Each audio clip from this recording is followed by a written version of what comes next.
Hola mis hermanos, espero estén bien allí donde quiera que se encuentren. Es un gusto como siempre compartir la palabra de Dios y aprender de ella en conjunto. Así que me gustaría que pudiese acompañarme en la lectura de la palabra del día de hoy. El versículo principal se encuentra en Salmos capítulo 26, verso 8. Ese es el versículo principal. Y le voy a dar lectura, dice así: Oh Señor, yo amo la habitación de tu casa y el lugar donde habita tu gloria. Me gustaría que me acompañara antes de entrar a la palabra en una pequeña oración. Amado Padre, nos dirigimos ante ti para darte gracias, Jesús, por tu amor. Gracias por la oportunidad de estar en este momento escuchando tu palabra.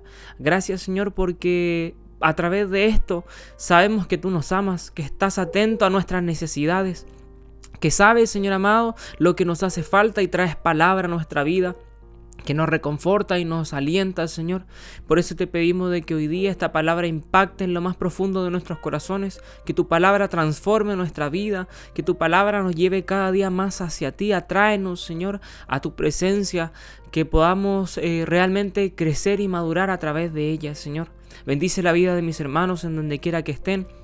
Bendice su vida, sus hogares, Señor, sus familias, y que esta palabra realmente pueda ser de mucha bendición para cada uno de nosotros. En el nombre de Jesús.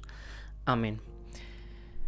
Quiero leerlo de nuevo. El salmista escribe: Oh Señor, yo amo la habitación de tu casa y el lugar donde habita tu gloria. Cuando nosotros leemos la gran cantidad de salmos que hay en las escrituras, ¿no es cierto?, podemos encontrar que hay muchas porciones en donde el salmista o el texto nos revela este deseo de habitar en la casa del Señor, de permanecer allí, incluso hay versículos que dicen: más vale un día en tu casa que 1000 fuera, prefiero estar allí. No hay mejor lugar que estar en tu presencia. Amo tus atrios, viviría allí. Y así, distintas maneras en las que el salmista expresa este profundo deseo de mantener una comunión con Dios, de mantener una relación íntima con Dios. Y el Nuevo Testamento no es ajeno a esto. También nos habla. Jesús nos llamó a mantener una comunión íntima con Él, con el Padre. El Espíritu Santo en nosotros también nos permite poder tener una comunión íntima con Dios. Pero el apóstol Pablo en Corintios nos dice algo bastante profundo. Y escuche lo que dice 1 Corintios capítulo 1, verso 9. Fiel es Dios, por el cual fuisteis llamados a la comunión con su Hijo Jesucristo nuestro Señor. El vivir en comunión con Dios, mantener una comunión con Jesús, no es una invitación, no es una sugerencia, es un llamado. Fuimos llamados para tener comunión con Dios, así como el salmista lo expresa.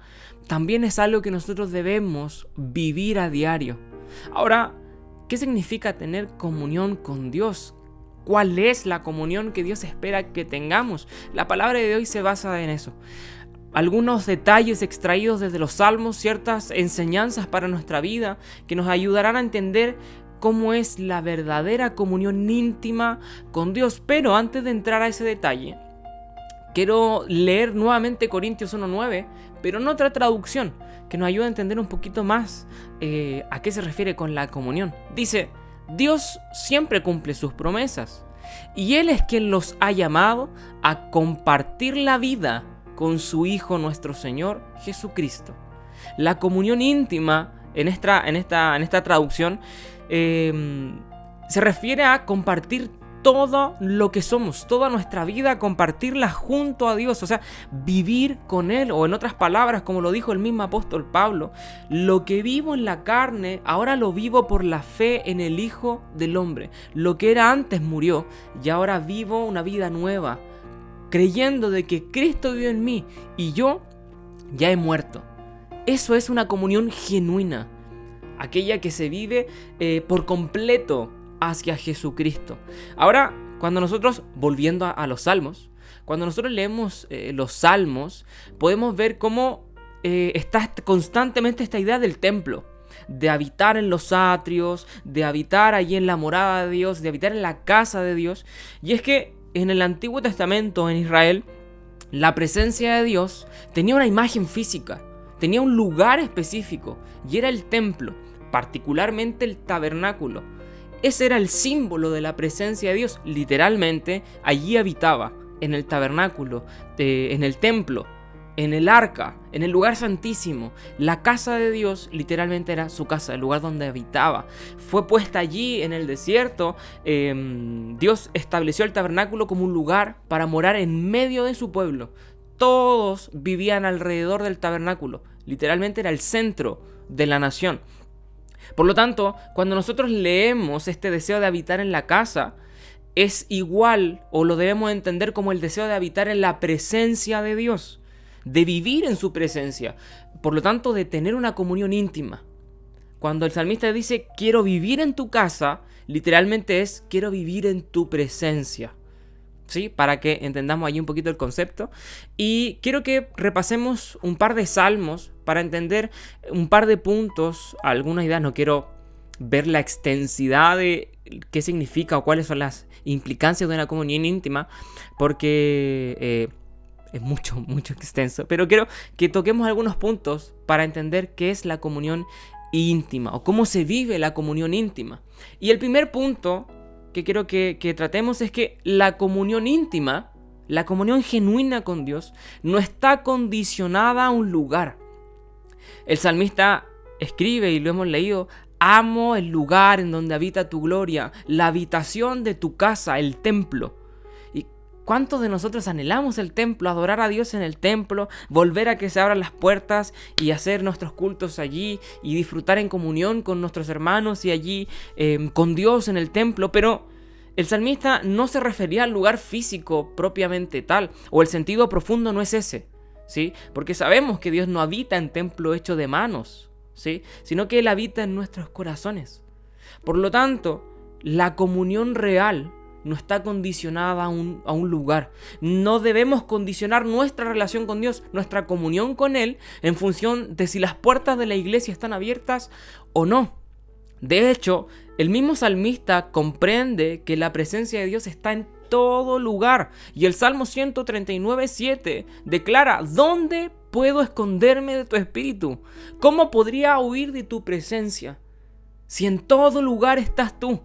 No hay lugar en donde no me encuentres, en donde no estés. Y debemos creerlo. Dios está aquí en mi hogar, Dios me acompaña cuando voy al trabajo, en la escuela, y en toda circunstancia está Dios.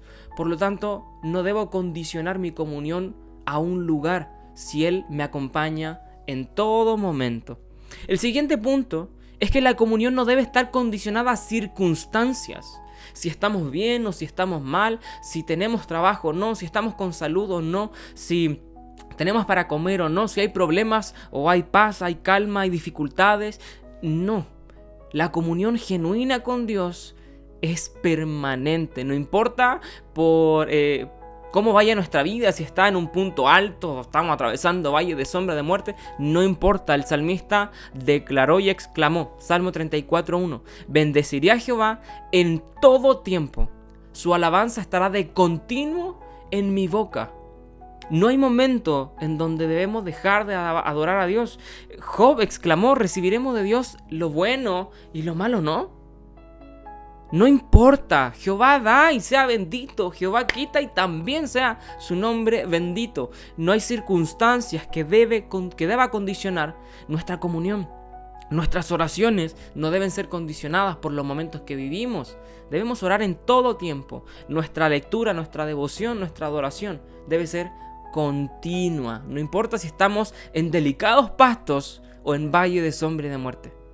Siempre. ¿Sí? La comunión genuina nace de la necesidad y el deseo de adorar, ¿sí? No es solamente es que me falta algo, voy y tengo comunión con Dios en oración. Es que necesito esto, voy y tengo comunión en oración. Es que estoy pasando problemas, oro al Señor.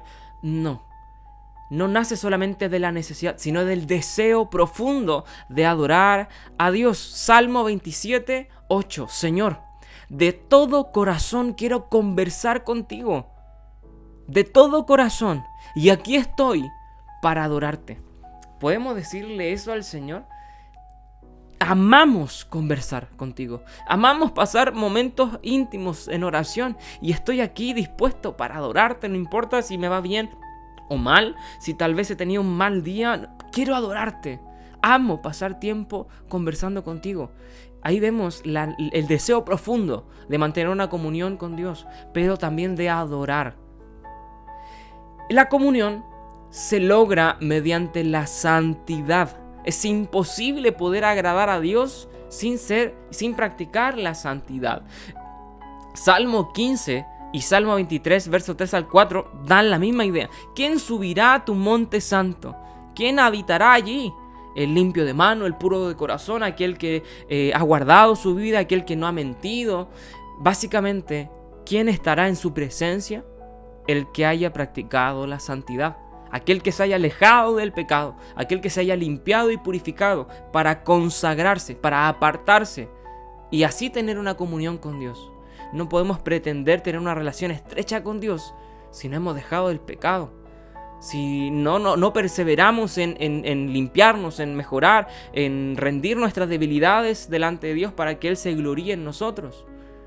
Necesitamos vivir en santidad para mantener comunión con Dios. Y por último, la comunión genuina rechaza el mundo y sus placeres. Salmos 84:10. Esta es una versión distinta a la Reina Valera. Un solo día en tus atrios es mejor que 1000 en cualquier otro lugar. Prefiero ser un portero en la casa de mi Dios que vivir la buena vida en la casa de los perversos. Me gusta esta traducción porque agrega este sentido. No solo vivir en la casa del perverso, en la casa de maldad, como dicen otras traducciones, sino prefiero ser portero que vivir la buena vida en la casa de los perversos. No solo agrega este detalle de vivir en la maldad, sino además de disfrutar lo que la maldad pudiese entregarnos momentáneamente o fugazmente. Una comunión genuina con Dios desecha lo que este mundo nos puede ofrecer. Los placeres que en esta vida podremos encontrar y se dedican exclusiva a Dios.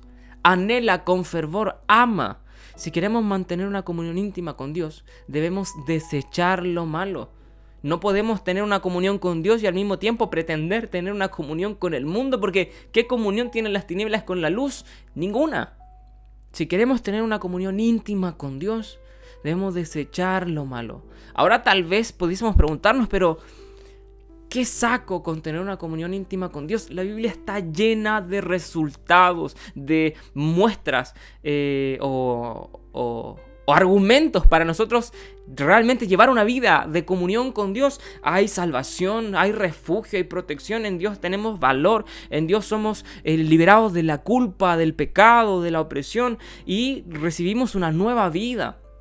Pero quiero, ya que hemos estado tratando los salmos y la comunión, cómo podemos ver la comunión en los salmos, escogí Salmos capítulo 16, verso 11, para ver qué recibimos en la comunión, qué recibimos al vivir en la presencia de Dios continuamente, llevar una vida allí, a los pies de Cristo. Escuche lo que dice Salmo 16, 11. Me mostrarás la senda de la vida. Y esto es hermoso. En tu presencia, cuando tengo comunión contigo genuina, hay plenitud de gozo. Delicias a tu diestra para siempre. ¿Quiere tener gozo en su vida? Gozo verdadero. Aquel que puede manifestar y disfrutar y vivir aún en el dolor, aún en la necesidad, aún en el problema. El gozo se mantiene, porque no es un gozo como el que el mundo puede dar, sino un gozo verdadero, paz, comunión, descanso. Ese gozo solo lo podemos encontrar en la presencia de Dios. Espero que esta palabra pueda hacernos recapacitar y también analizar nuestra vida, nuestra comunión con Dios, si es genuina o no, si realmente descansa en lo que hoy día hemos visto, que no se condiciona al lugar, que no se condiciona a circunstancias, que nace del deseo profundo de adorar, que vive en santidad y que rechaza los placeres de este mundo. Anhelemos la comunión con Dios íntima y practiquémosla, y tendremos plenitud de gozo y delicias a su diestra para siempre. Que el Señor nos bendiga grandemente y que esta palabra pueda ser fruto en nuestras vidas.